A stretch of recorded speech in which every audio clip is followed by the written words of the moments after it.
All right, so we're now on page 9, and this one does look a little different from the first 2 pages that we did, but we're still working on the power of nothing. So I am using the new book because the new book is, it becomes quite different from the old book on the bottom half. So here we're simplifying, and this information all about bases is found on chart 2-3. There's the whole section right there. It talks all about the bases for you. So, but it just wants you to know that anything that has a 0 and a base is going to be 0 in all place value systems. So you just simply fill out the answer. And then they want you to simplify, and we already know this part, that anything to the power 0 equals 1. So you just go ahead and you fill out your answers there. And then classify the numbers by their domains. We should be getting pretty good at this by now, but the charts are on all the other pages. We took notes of it, and it's also on chart C21. So moving down to here, where we're matching up these terms in the examples, all of this information is found at the bottom of chart 2-1.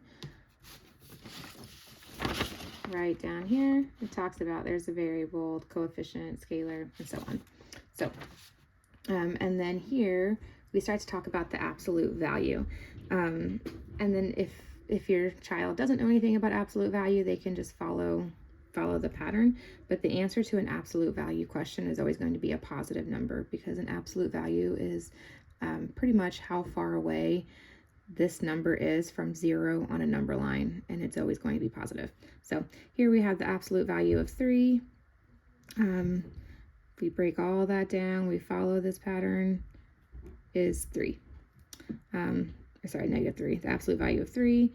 So that equals 3 squared, which that, 3 squared is 9, which the square root of 9 is 3. Here we have a -4i. That is the same as 0 minus 4i.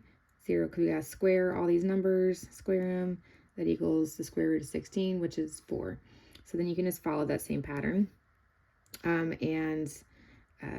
You have to simplify this. So 0 squared plus 4 squared is 16. So the square root of 16 is 4. And here we have, so -3 times -3 is 9. And 4 times 4 is 16, so 9 plus 16 is 25. The square root of 25 is 5. So moving on down, and again, that looks quite different from the old book from last year. So let's see. And so here they're just wanting you again just to write out these phrases: 3i squared, 3i squared, and so on.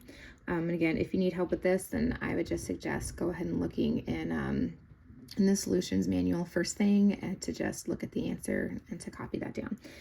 And here they're just wanting you to copy these symbols. Super simple. And then we come on down to these roots where they're just wanting you to simplify plus or minus. So again, just follow the same pattern. We have the square root of 1/4 equals plus or minus 1/2. So everything, that 1 is staying the same, and we're just finding the square root of our denominator down there, which is 2. So here our denominator is 2, but we have that negative number. So remember, if we were to pull out that negative, that becomes the square root of -1, and the square root of -1 is I. So plus or minus 1/2 I. So let's follow the same concept. What's the square root of 4?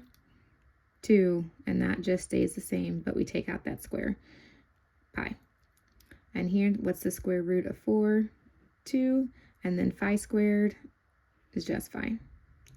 So then the same thing over here, the exact same thing. You just follow that same pattern in here. You don't have to really truly know what you're doing, especially when it comes to like working with this and the pi and I. You just follow the pattern. So over here, circle the double numbers under the radical sign. So that is your square root sign there. So just circle those double numbers. And we have, that's already written out for you, 1.1, but we have this -1 left. Well, what's the square root of -1? I. We've circled these double numbers. That part of the answer is already there for you. So it's just wanting you to practice recognizing that the square root of -1 is I. And then same thing, we've circled that, what's left? I. We've circled that, what's left? I. So that's how you complete page 9.